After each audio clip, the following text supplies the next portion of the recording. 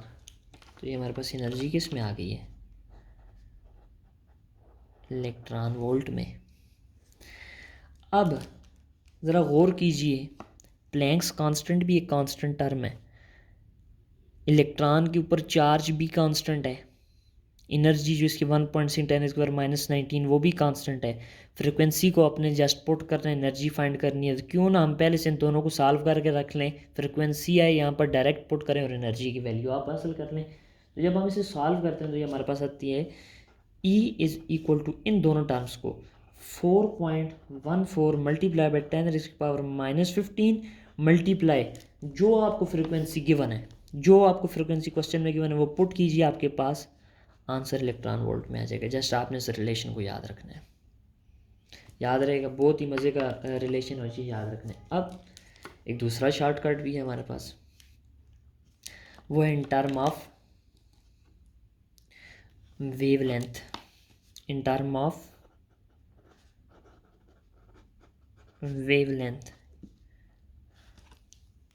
देखें, E is equal to H F, चल मैं इसी को पुट कर लेता हूँ यहाँ से, E is equal to H F over E, energy in electron volt थी, तो एफ को लेंगे सी ओवर लेमदा, तो ये हो जाएगा एच सी ओवर लेमदा ई। तो ये हमारे पास आ जाएगी energy in term of electron volt और यहाँ पर लेमदा। जब मैंने इस रिलेशन को सॉल्व किया तो वैल्यू आपके पास ये आएगी 1240 divided by wavelength in nanometre, answer आ जाएगा इलेक्ट्रॉन वोल्ट में।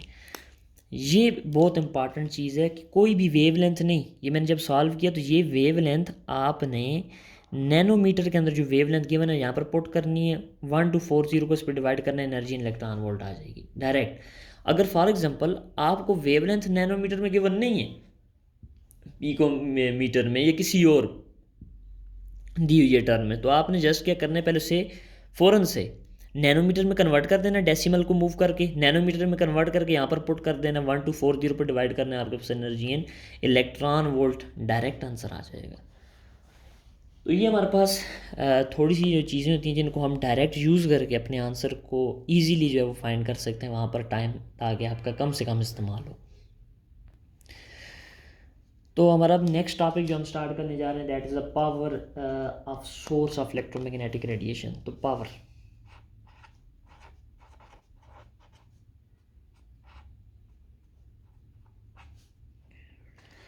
वैसे तो ये इंट्रोडक्शन मुझे लगता है कुछ ज़्यादा ही लेंथी होता जा रहा है, लेकिन चलिए मैं अब इसको वाइंड अप करता हूँ। पावर देखें, पावर का फार्मूला होता है power is equal to energy over time. Energy आपको पता है वो N into H F over T, और अगर आप इसे इन टर्म ऑफ वेवलेंथ लिखें तो आप लिखते होते हैं N into H C over lambda T. ये हमारे पास कुछ पावर के रिलेशन है। अब आप इस पावर के रिलेशन पर ज़रा गौर कीजिए कि आप इससे नंबर ऑफ़ फोटॉन्स को फाइंड कर सकते हैं। जब आपको पावर गिवन हो बिल्कुल आप फाइंड कर सकते हैं, आप इसे फाइंड कर सकते हैं ना। तो आपने इन चीज़ों को याद रखना है। आप पावर, अगर आपको नंबर ऑफ़ फोटॉन्स फाइंड करने हैं, चलिए मैं इसी रिलेशन को यहाँ पर नीचे रीअरेंज करके लिख देता हूँ। तो power is equal to N H C over lambda T. Number of photon क्या होंगे, power lambda T over H C. इस रिलेशन से आप नंबर ऑफ़ फोटॉन्स फाइंड कर सकते हैं। ये आपको क्वेश्चन कुछ इस टाइप के मिलते हैं, कोई बल्ब गिवन होता है या कोई ऐसा इंस्ट्रूमेंट गिवन होता है जिसकी पावर गिवन होती है, उससे इलेक्ट्रोमैग्नेटिक वेव की निकलने वाली जो इलेक्ट्रोमैग्नेटिक उसकी फ्रिक्वेंसी गिवन होती है, वेवलेंथ गिवन होती है। पूछा ये जाता है बताएं कि वो जो इलेक्ट्रोमैग्नेटिक वेव है उसके अंदर जो फोटॉन्स उनकी तादाद कितनी है, तो आपने इस रिलेशन से फाइंड कर लेना है। अच्छा, बाज़ औक़ात इस क्वेश्चन के अंदर एक और चीज़ ऐड की गई होती है, वो होती है एफिशिएंसी। उस चीज़ की एफिशिएंसी आपको बताई गई है, तो जस्ट आपने करना ये है कि नंबर ऑफ़ फोटॉन्स को, इसको नंबर ऑफ फोटॉन्स को मल्टीप्लाई कर देना है परसेंटेज एफिशिएंसी के साथ, तो आपके पास number of photons with percentage efficiency उसका आंसर आ जाएगा। तो ये हमारे पास थोड़ा सा इसका इंट्रोडक्शन स्टार्ट था। इसके साथ ही जो छोटे से एक दो टॉपिक रह गए उनको हम पढ़ के उसके बाद इंशाल्लाह interaction of radiation with matter, जिसके अंदर हम photo electric effect, Compton effect और दीगर जो है वो उनको स्टडी करेंगे, वो इंशाल्लाह नेक्स्ट वीडियो में करेंगे। तो पहले छोटा सा एक हमारे पास टॉपिक रह गया, वो है इंटेंसिटी। इंटेंसिटी को मैं यहाँ पर डिस्कस कर लेता हूँ। इंटेंसिटी और भी बहुत सी जगह पर आपके सामने आपको नज़र आएगी, तो वहाँ पर इसको वक्तन फ़वक्तन जो है हम साथ में और एलिब्रेट करने की कोशिश करेंगे। इंटेंसिटी किसे कहते हैं, देखिए इंटेंसिटी की हम डेफिनेशन कुछ इस तरह आपने पढ़ी होगी, energy transmitted per unit area per unit time. तो इसे कुछ इस तरह आप लिखते हैं I is equal to E over A T. ठीक हो गया। अब यहाँ से फिर वही बात है कि आपने गिवन कंडीशन को देखना है कि गिवन कंडीशन में गिवन गया आपको और फाइंड क्या करना है। आप इसे इस तरह भी लिख सकते हैं H F over A T, H C over lambda A T. तो ये सारे वही रिलेशंस हैं, ये सारे वही रिलेशन जिनको आपने यूज़ करना है और इंटेंसिटी को फाइंड करना है। लास्ट वन है डिफ्लेक्शन, डिफ्लेक्शन ऑफ फोटॉन। तो पहले हम इस चीज़ को पढ़ चुके हैं कि फोटॉन क्या है हमारे पास, फोटॉन फोटॉन हमारे पास है न्यूट्रल। जो चीज़ न्यूट्रल होती है तो इफेक्ट ऑफ मैग्नेटिक फील्ड भी उस पर नील होता है। Effect of magnetic field, effect of electric field, no, इन दोनों फील्ड्स पर कोई इफेक्ट नहीं होती, क्योंकि ये फील्ड्स अपना इफेक्ट उन पार्टिकल्स पर शो करती हैं जो कि चार्ज पार्टिकल होते हैं, जिनके ऊपर कोई स्पेसिफिक चार्ज होता है। तो ये तो हमारे पास न्यूट्रल है। इंशाल्लाह हम नेक्स्ट वीडियो के अंदर इस चैप्टर को आगे कंटिन्यू करेंगे और जो रिमेनिंग टॉपिक्स हैं उनको पढ़ेंगे। तब तक दुआ में याद रखिएगा। अल्लाह हाफिज़।